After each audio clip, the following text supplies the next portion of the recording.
शुआन के मॉम के नाक पे हर वक्त गुस्सा चढ़ा रहता था। शुआन की भाभी फिर से उनका बाल कॉम्ब करने जाती है और फिर से गलती से उनके बाल पे खिंचाई लग जाती है। शुआन की मॉम उसकी भाभी को बिल्कुल भी पसंद नहीं करती थी।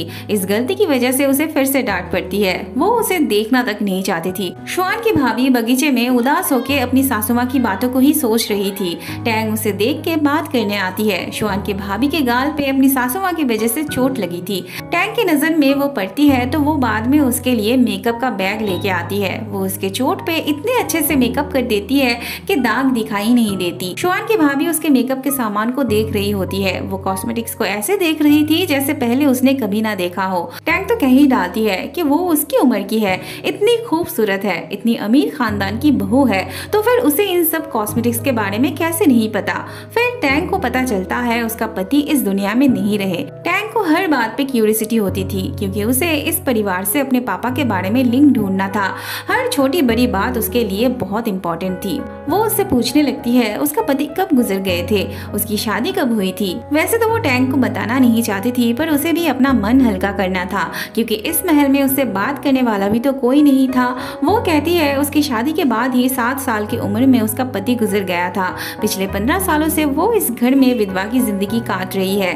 वो टैंग से कोई बहाना बना के इस घर से चले जाने के लिए कहती है क्योंकि उसे डर था अगर वो यहाँ रही तो फिर उसका फ्यूचर एक नौकरानी बनके ही गुजर जाएगी। वो अपने टैलेंट को कभी भी यूज नहीं कर पाएगी, कभी भी एक ऊंची मुकाम पे नहीं पहुंच पाएगी। बाद में टैंग उसके पापा के 15 साल पहले चले जाने के साथ शुआन के भाई के गुजर जाने के बीच लिंक ढूंढने लगती है। फिर से ये मार्क्स वाला बंदा चुपके से टैंग को देख रहा होता है। अगले दिन टैंग शुआन के मॉम के बाल को कॉम्ब करने आती है। शुआन के मॉम के बाल बहुत खूबसूरत थे। टैंग तो उनके बालों से मुग्ध हो जाती है। पहले उन्हें मसाज करके देती है जिससे उन्हें बहुत आराम मिलता है। फिर वो धीरे धीरे उनके बालों को कॉम्ब करने लगती है। वो अपने सूटकेस से एक सुगंधी तेल बाहर निकालती है। शुआन के मॉम को उसका खुशबू बहुत अच्छी लगती है। टैंग ने घर पे अपने हाथों से वो बनाई होती है। टैंग उन्हें बताती है उस तेल का कितना फायदा है। तेल लगाने से पहले वो उनसे पूछ लेती है। शुआन की मॉम भी हाँ कहती है। शुआन के मॉम को टैंग बहुत पसंद आती है। वो उससे उसका नाम पूछती है। वह टैंग का भाई अपने दोस्त के साथ बात करते करते स्कूल आ रहा था। जिस लड़की की वजह से टैंग के भाई को स्कूल पे नहीं लिया जा रहा था उसे उसका दोस्त बहुत पसंद करता था। वो उसे देख के वहीं पे रुक के उसे देखने लगता है, जिस वजह से टैंग का भाई उसे देखने जाते वक्त उस लड़की से टकरा जाता है और दोनों ही साइकिल से गिर जाते हैं। वो लड़की तो उसे देखते ही मारने लगती है। वो उसे उसका साइकिल ठीक कर देने के लिए कहती है। टैंग का भाई छुट्टी के बाद ठीक कर देने की बात करता है। स्कूल तक वो उस लड़की का साइकिल ऐसे हाथों पे उठा के ले आता है। वह टैंग बगीचे में आके फूलों से बात करने लगती है। शुआन आके कहता है अगर उसे बात करने के लिए कोई ना मिले तो वो उससे बात कर सकती है। टैंग को लग रहा था शुआन फिर से उसे फॉलो करते हुए आया था। तब शुआन कहता है वो भला उसे क्यों फॉलो करेगा, वो तो यहाँ का इंचार्ज है। तब टैंग फिर से उसे भूतों के बारे में पूछने लगती है। शुआन को उसकी बातें बहुत अजीब लगती है तो टैंग रहने देती है। टैंग जब जाने लगती है तब शुआन उसे बुला के एक फूल तोड़ के देता है और उस फूल के साथ बात करने के लिए कहता है। अगले सीन में हम देखते हैं शुआन की मॉम मैनेजर से टैंग के रहने खाने के ड्रेस पहनने के बारे में देखने के लिए कहती है। मैनेजर उनसे पूछते हैं क्या वो टैंग से सेटिस्फाइड है। शुआन की मॉम जब टैंग की तारीफ कर रही होती है तब शुआन की भाभी बाहर से सुन लेती है। शुआन की मॉम उसके भाभी को फिर से उनके कोई काम में देखना नहीं चाहती थी। शुआन की भाभी को अब टैंग से जलन होने लगती है। ये लड़की शुआन की बहन थी। ये टैंग और उसके भाई की वजह से बहुत परेशान थी। ये बात वो जब अपनी भाभी से शेयर करती है तब वो उसे टैंग और उसके लेवल, उसके स्टेटस के बारे में अच्छे से समझा देती है, जिसे सुन के उसे भी लगने लगता है टैंग और उसका लेवल एक नहीं है तो वो उसे इतना क्यों इम्पोर्टेंट देगी। रात में टैंग जब अपने लिए पानी भर रही होती है तब दरवाजे के बाहर कोई मास्क पहन के उसे देख रहा होता है। टैंग की नजर पड़ते ही वो भाग जाती है। टैंग भी उसका पीछा करते हुए बगीचे में आ जाती है। बाद में वो टैंग के सामने आके उसे डरा के वैनिश हो जाती है।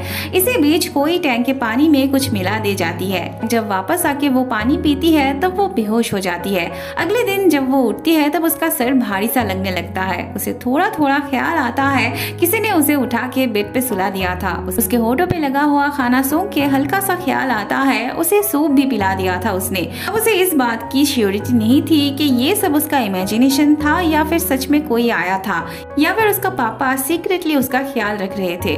बाद में टैंग इससे भी भूतों के बारे में पूछती है तो वो उसे इस बारे में बात करने से मना करती है, पर टैंग के इमोशनल ब्लैकमेल करने से वो बताती है यहाँ एक कोने में एक घर है जहाँ कोई नहीं जाता, कहा जाता है वहीं पे भूत है। बाद में टैंग उस घर में जाने के बारे में सोचती है, पर शुआन आके इन सब बेकार सी बातों को सोचने से मना करता है और उसके हाथों में किताब थमा देता है। ये सब छोड़ के वो उसे किताब पढ़ने के लिए कहता है, फिर वो टैंग को वहां से लेके जाता है। अगले सीन में हम देखते हैं मोया टैंग से मिलने आई होती है। उसे एक पार्टी में जाना था तो वो टैंग से उसका मेकअप कर देने के लिए कहती है। इसके लिए उसने शुआन के मॉम डैड से भी परमिशन लिया होता है।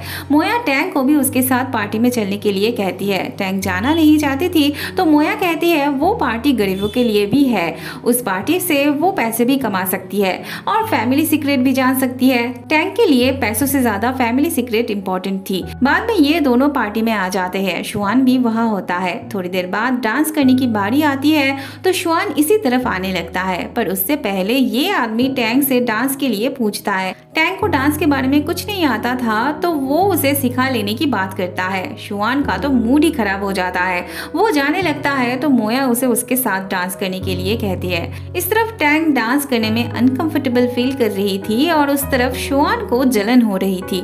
उसका सारा ध्यान टैंग पर ही होता है। टैंग से जब गलती से उस आदमी को लग जाती है तब शुआन को हंसी आने लगती है।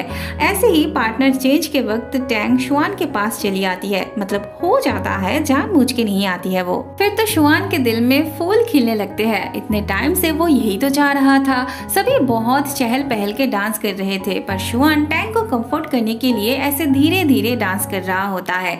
घर छोड़ते वक्त शुआन कहता है वो जब उसके आस पास रहती है तब सब कुछ बहुत मजेदार हो जाता है, उसे बहुत अच्छा लगता है। टैंग की वजह से शुआन के चेहरे पे एक अलग ही खुशी नजर आती है। बाद में टैंग को भी शुआन के लिए थोड़ा थोड़ा फील होने लगती है। शुआन के मना करने पर भी टैंग उस भूतिया घर में आ जाती है। वो पूछने लगती है क्या कोई घर पे है। उसे देख के मास्क पहना हुआ बंदा चुपके से मुस्कुराने लगता है। टैंग वहाँ की चीजें देख रही होती है। अंदर से वो भी टैंग को देख के खुश हो रहा होता है। फिर अचानक से वहाँ पे रखा बॉक्स उसके हाथों पे लग के गिर जाने पे टैंग उस तरफ जाने लगती है, पर वो उसे आने से मना करता है और चले जाने को भी कहता है। बाद में टैंग सोच रही होती है उस घर में ना तो उसका पापा रहते हैं और ना ही कोई भूत, बल्कि कोई और ही रहता है। अगले दिन शुआन इससे मिलने आया होता है। दरअसल ये शुआन का बड़ा भाई था। इसके मुंह पे दाग होने की वजह से वो किसी के सामने नहीं आता था। इनके बीच टैंग को लेके ही बात चल रही होती है। यहाँ पे हमें पता चलता है उस दिन शुआन की बहन ने टैंग को डराया था। शुआन का भाई उसे देख के डांटा भी था और इसी ने ही बाद में टैंग को जमीन पे गिरने से बचाया था। शुआन का भाई उससे टैंग के बारे में ज्यादा से ज्यादा बातें जानना चाहता है, क्योंकि उसे खुद से उसके सामने नहीं जाना था। उसे डर था अगर उसके मुंह के दाग को देख के टैंग डर जाए, इसलिए शुआन से ही उसके बारे में जान के अपने मन को शांति देना चाहता था। शुआन जब पूछता है वो उसके बारे में इतना क्यूरियस क्यों है, तब वो कहता है वो टैंग को थोड़ा थोड़ा पसंद करने लगा है, जिसे सुन के शुआन के चेहरे की रौनक उड़ जाती है। अगले दिन टैंग फिर से उस घर में चली आती है, एक फ्लावर टब, और उस दिन अपने साथ वो एक चीज लेके गई थी उसे लौटाने। उसके आने पे शुआन का भाई बहुत खुश होता है, पर वो सामने नहीं आ सकता था। टैंग उसके लिए वो दोनों चीज रख के उसे बता के चली जाती है। अब टैंग ने उसे गिफ्ट दिया, चाहे वो फूल ही क्यों ना हो, उसके लिए वो हीरे मोती से भी ज्यादा कीमती थे। उसे भी टैंग को कुछ देना था। वो शुआन को एक लिफाफा देता है टैंग को देने के लिए और कहता है अगर वो पूछे किसने दिया है तो वो कहे उसे नहीं पता। शुआन कहता है अगर वो उससे प्यार करता है तो उसे सामने आके उसे बताना चाहिए, पर शुआन के भाई के अंदर टैंग के सामने जाने की हिम्मत नहीं थी। वो तो उसे दूर से ही प्यार करना चाहता था। बाद में शुआन टैंग के लिए इंतजार कर रहा होता है। टैंग के आते ही वो उसे बैठने के लिए कहता है। शुआन जब टैंग के पास होता है तब उसे उसके भाई के फीलिंग्स के बारे में याद नहीं रहता। वो तो टैंग से फ्लर्ट करने में खोया रहता है। बाद में वो टैंग को लिफाफा दे के चला जाता है। क्योंकि शुआन ने उस लिफाफे के बारे में कुछ भी नहीं कहा था, इसीलिए टैंग को लग रहा होता है उसके अंदर जो चिट्ठी होती है वो शुआन ने ही लिखा था। टैंग को शुआन के साथ बीती हुई लम्हे याद आने लगती है। उसके दिल में शुआन ने ऑलरेडी जगह बना लिया था, पर टैंग एक्सेप्ट नहीं करना चाहती थी, क्योंकि वो अपनी जगह जानती थी। उसकी और शुआन की स्टेटस के बीच जमीन आसमान का फर्क था, तो वो चाहकर भी शुआन के बारे में सोच नहीं सकती थी। वहाँ शुआन का भाई टैंग का दिया हुआ गिफ्ट लेके खुश हो रहा होता है। अगले दिन टैंग शुआन के मॉम के बाल बना देती है। उन्हें टैंग का काम हर वक्त पसंद आता है। वो इतने कम समय में टैंग को बहुत ज्यादा पसंद करने लगी थी। वो टैंग से कहती है उसे जो भी चाहिए हो वो निश्चिंत होके बोल दिया करे। तब टैंग कहती है उन्हें जब भी उसकी जरूरत होगी वो बिना खाए पिए जिस हालत में होगी वैसे ही चली आएगी। पर क्या वो उनका बाल बनाने के बाद घर जा सकती है और वर्कशॉप पे भी? शुआन की मॉम उसे जाने देना नहीं चाहती थी, पर टैंग की मजबूरी को देखते हुए वो उसे परमिशन दे देती है। उसे जाते हुए देख शुआन के भाई के दिल में दर्द होने लगती है। वो दिन में ही ड्रिंक कर रहा होता है। शुआन के पूछने पे वो बताने लगता है कि टैंग के जाने पे वो कितना दुखी है। वो चाह के भी उसके सामने नहीं जा पाता, अपनी दिल की बात उसे नहीं कह पाता। शुआन उसे बार बार इलाज की बात करता है पर उसे वो भी नहीं करना था। एक्चुअली उसे नहीं लगता था कि उसके मुंह का दाग किसी भी इलाज से ठीक हो सकती है।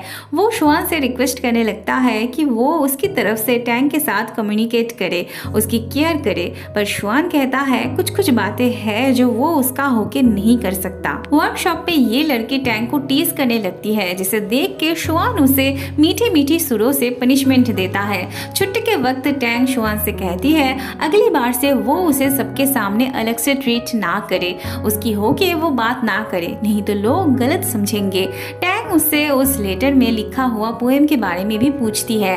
अब शुआन को तो पोएम के बारे में कुछ भी नहीं पता था, तो वो मौका देख के वहां से चला जाता है। अगले दिन शुआन टैंग को अपने हाथों से काम दिखाने लगता है। फेंजन को छोड़ के बाकी सब उन्हें देख के जलने लगते हैं। वैसे टैंग शुरू में थोड़ा झिझक रही थी, पर उसे भी शुआन का पास होना, उसका साथ अच्छा लग रहा होता है। बाद में टैंग यहाँ पे काम की चीज लेने आई होती है। शुआन भी वहाँ आता है और वो टैंग के साथ उसके करीब जाके बात करने लगता है। मोया बाहर से उन्हें देख रही होती है।